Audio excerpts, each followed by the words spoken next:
आता पाहूयात मोठ्या बातम्या।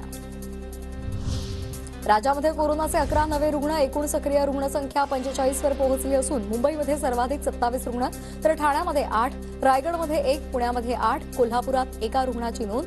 नागरिकांना मास्क वापरण्याच्या आणि हात धुण्याच्या सूचना। कोरोनाच्या JN.1 व्हेरिएंटचा धोका वाढला, मुंबई महापालिका सज्ज। कोरोनाचा नवा व्हेरिएंट सौम्य, मात्र सर्व रुग्णालयांना सतर्क राहण्याचे आदेश।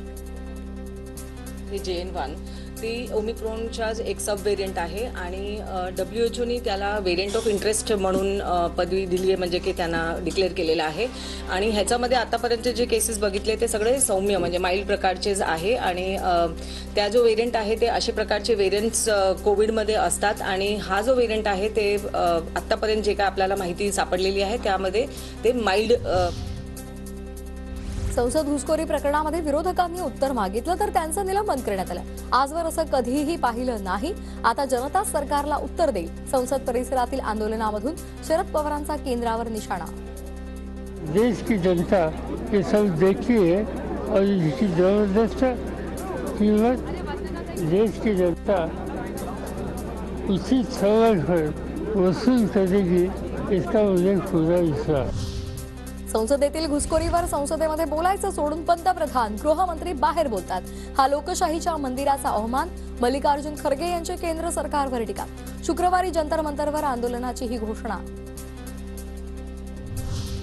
नाशिक पोलीस येरवडा कारागृहामधून सलीम कुत्ताचा ताबा घेणार, कायदेशीर प्रक्रिया सुरू। प्रकरणी सुधाकर बडगुजर यांच्यासह 18 जणांची आतापर्यंत चौकशी।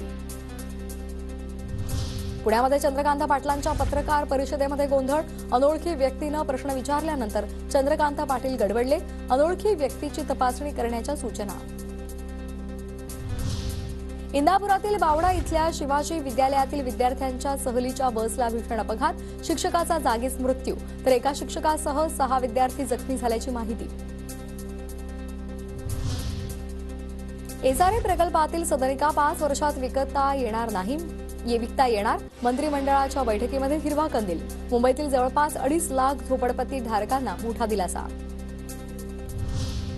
केंद्रीय निवडणूक आयुक्तांच्या निवड प्रक्रियेमधून सरन्यायाधीशांना वगळलं, ही प्रक्रिया पूर्णतः सरकारच्या नियंत्रणात आणणारं मुख्य निवडणूक आयुक्त आणि इतर निवडणूक आयुक्त विधेयक लोकसभेत मंजूर।